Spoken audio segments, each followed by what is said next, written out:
C'est à la plage du Havre que ces deux femmes se sont donné rendez-vous.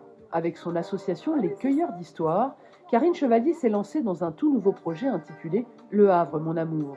Son principe, recueillir la parole et le ressenti des habitants sur la ville. J'avais envie d'entendre des gens me parler d'architecture, mais de là où ils étaient, avec leur vie. Et puis surtout d'attirer leur attention sur le fait qu'on est dans une ville où il y a quand même des bâtiments qui sont vraiment très intéressants et que parfois il suffit juste de regarder un peu. Les Havrais qui ont accepté de participer à cette expérience choisissent le bâtiment ou l'œuvre architecturale qui les inspire.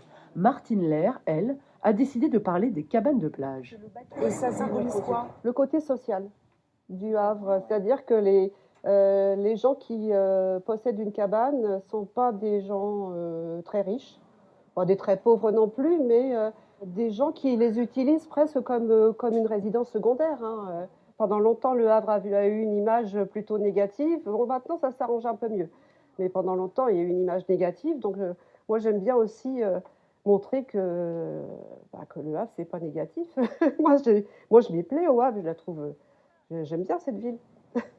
Karine Chevalier a déjà recueilli la parole d'une vingtaine de Havrais. Elle n'a mis aucune limite d'âge. Son premier interlocuteur a d'ailleurs été un adolescent de 11 ans qui l'a emmené ici, à l'église Saint-Joseph.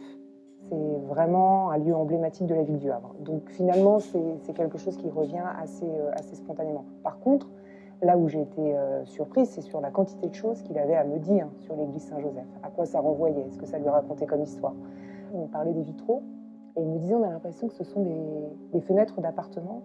Et en gros, toute la ville du Havre regarde à l'intérieur de l'église Saint-Joseph. Karine Chevalier veut au total d'ici fin août rencontrer une trentaine de Havrais, des échanges qu'elle est en train de retranscrire en vue d'une exposition de ce travail au Conservatoire Arthur Honegger en novembre prochain. Les cabanes allaient beaucoup plus loin.